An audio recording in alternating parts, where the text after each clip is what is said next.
Okay, so here we are with Rhino. We're ready to start measuring this egg. I've switched on grid snap to make this easier. Clicking at 0, 0, 0, and my egg's about 59 high, 20, 30, 40, 59, 58, sorry, and it's about 25 across.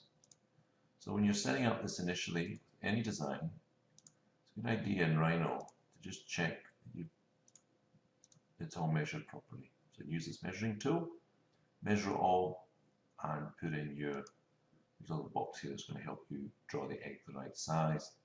At this point here, we're going to lock this down, and we can actually hide these two measurements for the moment.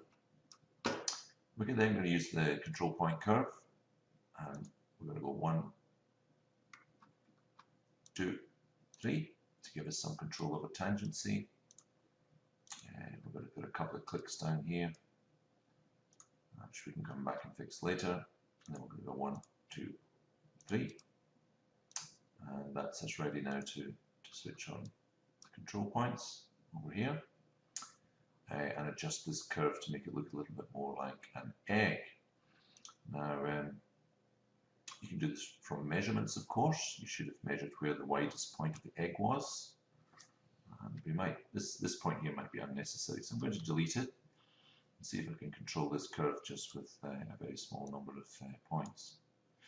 So at this point, everything's looking okay, except it's a little bit pointy at the bottom and pointy at the top. So we're going to zoom in on the top here.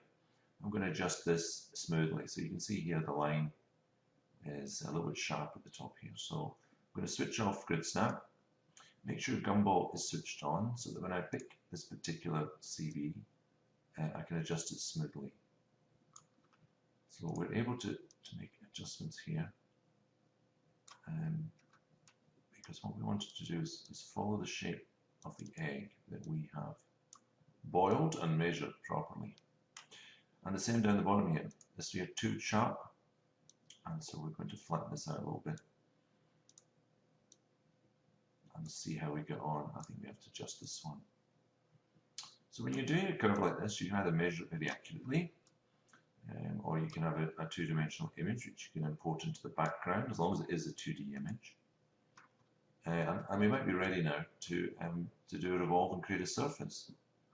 But essentially that's how you set up your measurement box, and put in your initial dots, making sure you put in 3 at the top and 3 at the bottom to control tangency, and then use as few as possible to have a nice smooth curve around here.